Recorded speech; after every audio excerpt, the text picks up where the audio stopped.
Welcome to Relaxed Reddit Readings. Today we have 5 Reddit stories for you. Reddit stories that will make you say wait, what?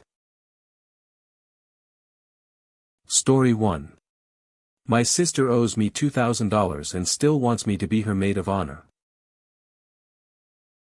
So my sister still owes me $2,000, and she genuinely thought I'd just keep smiling through her wedding planning like nothing happened. Let me back up. A few months ago she asked me to be her maid of honor, and of course I said yes. She's my sister, I love her, I was excited.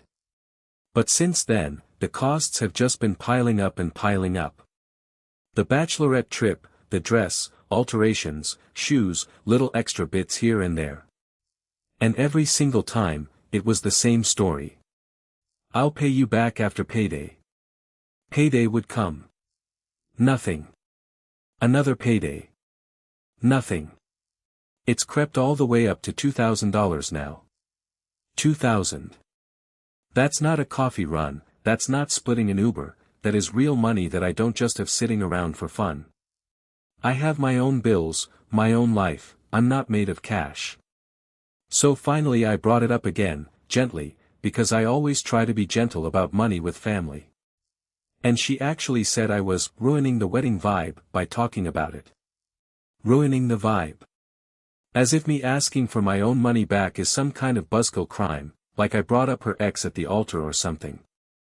I told her, calmly, that I would still love to be there for her, I still want to support her, but I can't keep fronting money I don't have while she brushes it off every single time like it's not a real conversation.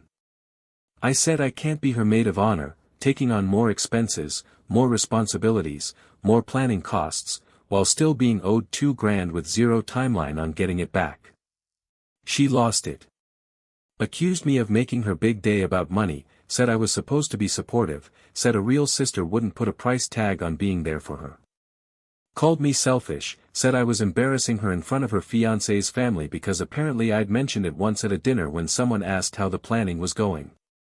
Here's the thing though. I never once said I wouldn't go to the wedding. I never said I wouldn't celebrate her. I said I can't keep bankrolling wedding expenses on top of an unpaid debt while also taking on the maid of honor role, which, if you've ever done it, you know comes with even more costs. Showers, gifts, more outfits, more everything. My parents are now involved because of course they are. My mom thinks I should just let it go because it's just money, and family is more important. My dad thinks I have a point but wishes I hadn't brought it up so close to the wedding. My sister isn't speaking to me right now. She's telling cousins I tried to extort her on her happiest moment. But I keep asking myself, if she can't even pay me back, how exactly was I supposed to keep spending more? I'm not trying to punish her. I'm not trying to ruin anything. I just wanted what I was owed before taking on more financial responsibility for her wedding. So, was I wrong for stepping back from maid of honor duties until she actually pays me back? Or is family supposed to just eat the cost and stay quiet? If you're enjoying these stories, hit that like button and let me know in the comments which story you relate to the most. Story 2. I left my best friend's birthday dinner after waiting an hour, and now I'm the villain. So I left my best friend's birthday dinner after waiting almost an hour, and now apparently I'm the terrible friend in this story. Let me walk you through it. She's one of my closest friends, we've known each other for years, and she just turned 27. She planned this whole dinner at a restaurant that is not cheap, like the kind of place where you actually plan your outfit and your budget in advance. I made sure I had the money set aside for it because I wanted to treat her right. I got there a few minutes early too, because if you know that area, the parking is an absolute nightmare, and I didn't want to be the one running in late. The reservation was for 7. 7 o'clock comes and goes. By 7:30, it's just me and one other friend sitting there. Everyone else, including the birthday girl, is nowhere to be seen. She's texting the group chat the whole time though. We're almost there. Then 20 minutes later, just 5 more minutes. Then nothing for a while.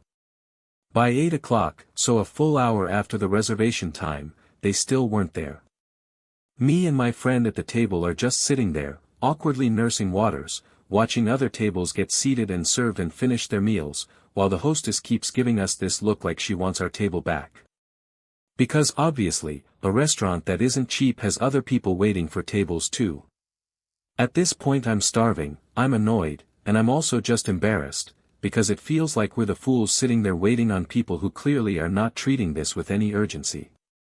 I texted the group chat myself saying we really needed an actual time frame because the restaurant was getting impatient with us holding the table.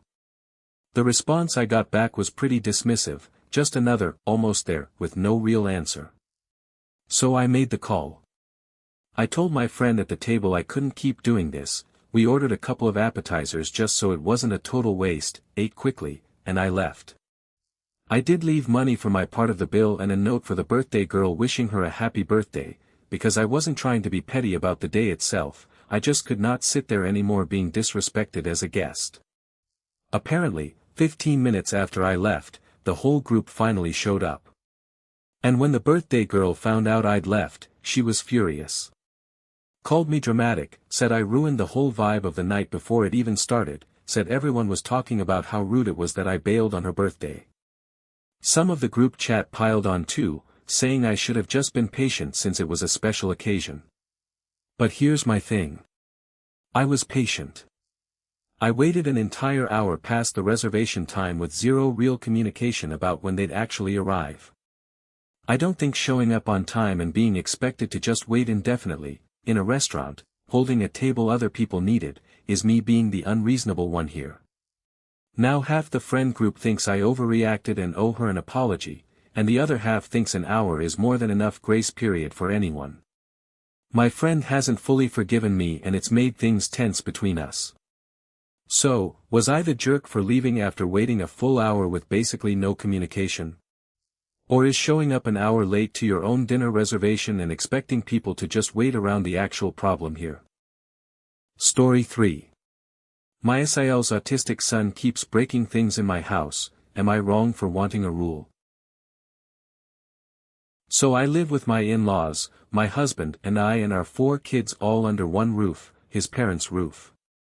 And every time my sister-in-law comes over with her kids, something ends up broken, and I'm apparently the bad guy for wanting that to stop. Let me give you the full picture first. My sister-in-law has her own house, her own place, and she has 4 kids of her own. One of them is diagnosed as severely autistic, and she suspects another one of her kids might be on the spectrum too but hasn't gotten a diagnosis yet. I want to be upfront, I am not an expert on autism, I haven't studied it, I don't fully understand every behavior or every need that comes with it, and I genuinely am trying to be compassionate here. But something has to give. Every single time she and her kids come to visit us, at what is technically my in-laws' home but where my entire family also lives full-time, things get destroyed. Not like a cup gets knocked over once. I mean real damage. Things get broken that cost real money to replace, things get thrown, things get climbed on and snapped. My kids' toys have been destroyed. Furniture has been damaged. And when it happens, the response is usually just, well, he's autistic, he doesn't understand, we can't really discipline him the same way, we have to be understanding. And look, I do want to be understanding. I'm not trying to be the villain who doesn't get accommodations or sensory needs or meltdowns. But I also live here. This is my home too, not just a house I'm visiting. My kids live here. My belongings live here. And every time there's a visit, I brace myself for what's going to get broken or ruined this time, and there's never really any conversation about supervision or boundaries or even just saying sorry, we'll replace that. So I brought up the idea of setting some kind of boundary or rule for when they visit. Not anything crazy. Just things like certain rooms being off limits, or valuable and breakable items getting put away or moved before visits, or having a bit more direct supervision on him while he's in shared spaces, since it is a shared living space with young kids and their own things everywhere. The second I brought this up, it turned into a whole thing. My mother-in-law got upset, said I was basically saying her grandson isn't welcome. My sister-in-law got defensive and said I clearly don't understand autism and that suggesting rules or supervision changes is basically discriminating against her son for having a disability. My husband is stuck in the middle, because it's his parents' house, his sister, but also his kid's stuff getting broken too. I tried to explain, over and over, that this isn't about excluding anyone or punishing a child for being autistic. It's about protecting shared property in a shared home, and it's about basic practical steps that honestly, I think most families would take regardless of any diagnosis if breakage kept happening repeatedly. If it was a neurotypical kid breaking things every visit with no consequence or adjustment, I feel like people would agree pretty quickly that something needs to change. But because of the autism piece, any mention of a rule at all suddenly makes me the villain, the intolerant one, the person who doesn't get it. I keep asking myself if wanting some structure and some protection for our stuff and our space is really the same thing as rejecting a child or being ableist, because that is genuinely not my intention. So, would I be the jerk for asking my sister-in-law and the family to agree on some ground rules for visits, given how often things get broken? Or am I actually owed some understanding here too, since it is my home and my kids' things on the line as well? Story 4. My dad told me to stop crying and man up, so I told him to F off. So my dad walked in on me crying, and instead of just asking if I was okay, he told me to stop crying and man up. So I told him to F off. And somehow I'm the one who's supposed to feel bad about it. Let me explain what actually happened. It's just me and my dad living in the house. It's been that way for a while, and normally I don't even close my bedroom door. I just don't care about privacy like that, it's just the two of us, no real reason to shut people out. But this one night, I was crying, which honestly doesn't happen a lot for me, I'm not really a crier. And because it felt like a moment I didn't want witnessed, I closed my door for probably the first time in ages. I guess that was the giveaway that something was actually wrong, because normally my door's wide open. My dad must have heard me sniffling through the door too, because next thing I know, he's coming in without knocking, probably assuming something serious was happening, which, fair, I get the concern on some level. He saw me crying and asked me some questions. Honestly, I don't even remember exactly what he asked because I was kind of out of it emotionally in that moment.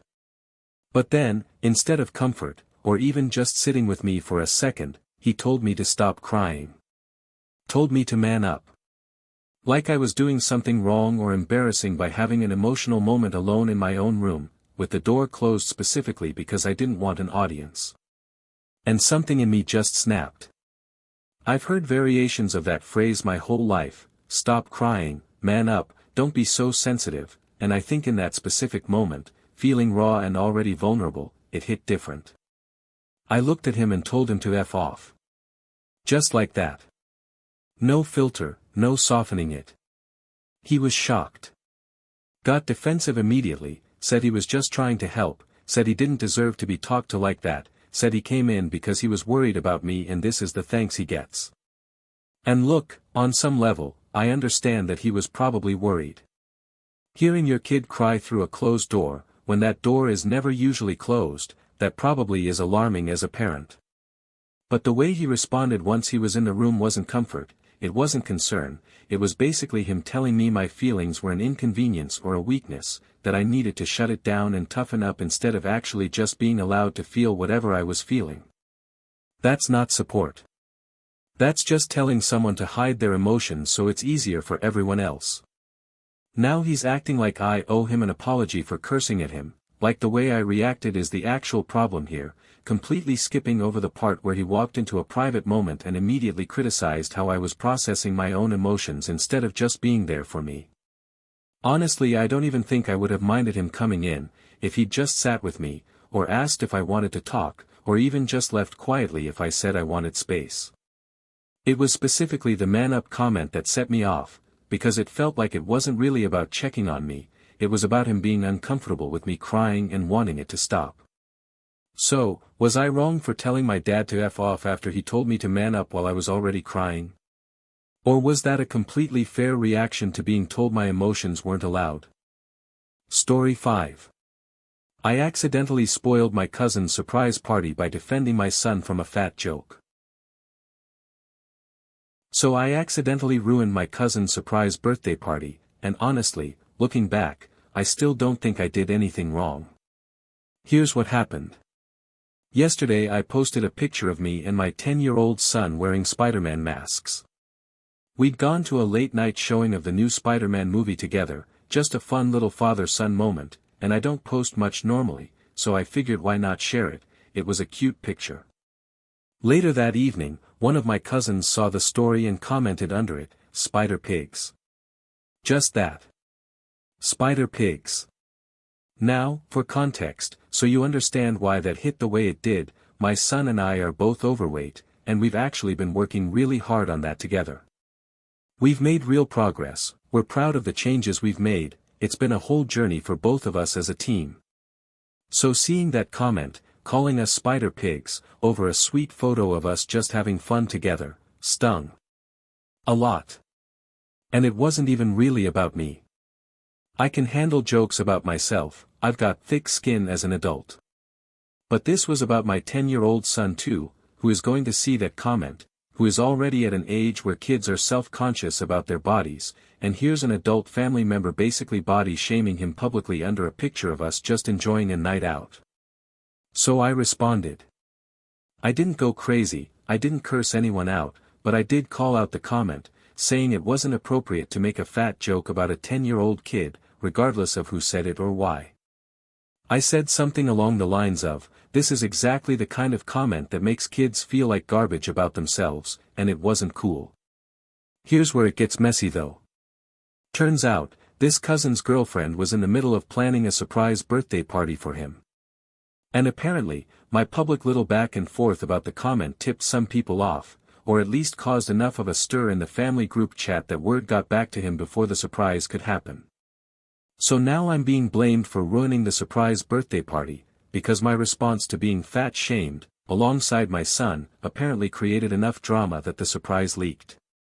The family is now split.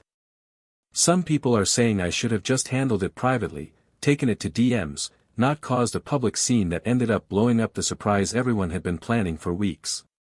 Others are saying that a grown man making a fat joke about a literal child deserved to be called out exactly the way I did it, surprise party or not, and that the surprise getting ruined is on whoever leaked details in the group chat, not on me for defending my son.